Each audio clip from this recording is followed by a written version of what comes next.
ಕೂಡ ಜಾಹೀರಾತು ಕೊಟ್ಟಿದ್ದಾರೆ, ಕಾಂಗ್ರೆಸ್ ಡೇಂಜರ್ ಅನ್ನೋದು. ಸದ್ಯ ಅಷ್ಟು ಎಚ್ಚರಿಕೆ ಆಗಿದೆಯಲ್ಲ.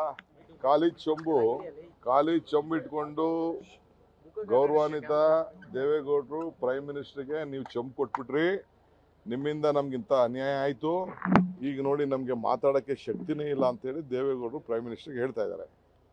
ಅವರು ಪಬ್ಲಿಕ್ಕಲ್ಲಿ ಏನು ಬೇಕಾದ್ರೂ ಮಾತಾಡಲಿ, ಬಟ್ ಅವರೇ ಭಾಷಣ ಮಾಡಿದ್ರಲ್ಲ, ಕರ್ನಾಟಕಕ್ಕೆ ಭಾಳ ಅನ್ಯಾಯ ಮಾಡಿದೆ ಅಂತ ದೇವೇಗೌಡರು ಹಿಂದೆ ಎಲ್ಲ ಭಾಷಣ ಮಾಡಿದ್ರು.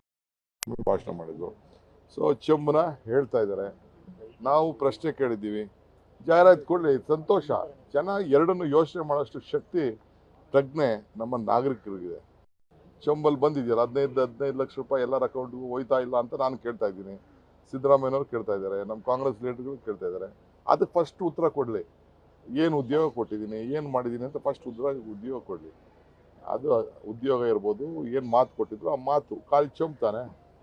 ಕರ್ನಾಟಕ ರಾಜ್ಯಕ್ಕೆ ಖಾಲಿ ಚೊಂಬು ಕೊಟ್ಟಿದ್ದಾರಲ್ಲ, ಅದು ಕೇಳಿದೀವಿ. ಇರೋ ಸತ್ಯ ಚಿಪ್ಪು ಅಭಿಯಾನ ಶುರು ಮಾಡಿ. ಎಲ್ಲಿ ಚಿಪ್ಪು? ಕನ್ನಡ ಬಾವುಟ ಹಿಡ್ದಿರೋರು ನಾವು, ಕನ್ನಡ ಸ್ವಾಭಿಮಾನ ಹಿಡ್ದಿರೋರು ನಾವು, ಕನ್ನಡಕ್ಕೆ ನಮ್ಮ ಹಕ್ಕು, ನಮ್ಮ ಇದನ್ನ ಕೇಳಿರೋರು ನಾವು, ನಮ್ಮ ತೆರಿಗೆಗೆ ಶಕ್ತಿಗೆ ಹಕ್ಕು ಕೇಳಿರೋರು ನಾವು, ಎಲ್ಲದಕ್ಕೂ ಕೇಳೋದು ನಾವು. ಸರ್, ಇದರಲ್ಲಿ ಮುಸ್ಲಿಂ ತುಷ್ಟೀಕರಣ ಅನ್ನುವಂತಹ ಒಂದು ಆರೋಪವನ್ನು ಮಾಡಿದ್ದಾರೆ. ನೋಡ್ರಿ, ನಮ್ದು ಶಾಂತಿಯ ತೋಟ.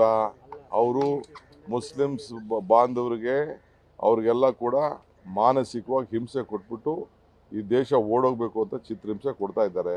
ಸರ್ವ ಜನಾಂಗದ ಶಾಂತಿಯ ತೋಟ. ಮತ್ತೆ ಯಾಕೆ ಅವ್ರ ಕೈಲಿ ಏನು ಕಾನ್ಸ್ಟಿಟ್ಯೂಷನ್ ಬದಲಾವಣೆ ಮಾಡೋಕ್ಕಾಗ್ತದ?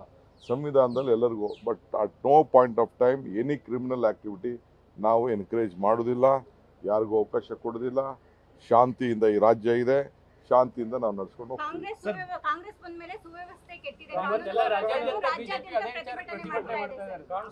ಪಾಪ ಅವ್ರಿಗೆ ಏನು ಮಾಡಿಲ್ವಲ್ಲ. ಈ ರಾಜ್ಯಕ್ಕೆ ಡಬಲ್ ಇಂಜಿನ್ ಸರ್ಕಾರ ಫೇಲ್ ಆಗಿಲ್ಲ, ಈಗೂ ದೊಡ್ಡ ಇಂಜಿನ್ ಫೇಲ್ ಆಗುತ್ತಿದೆ.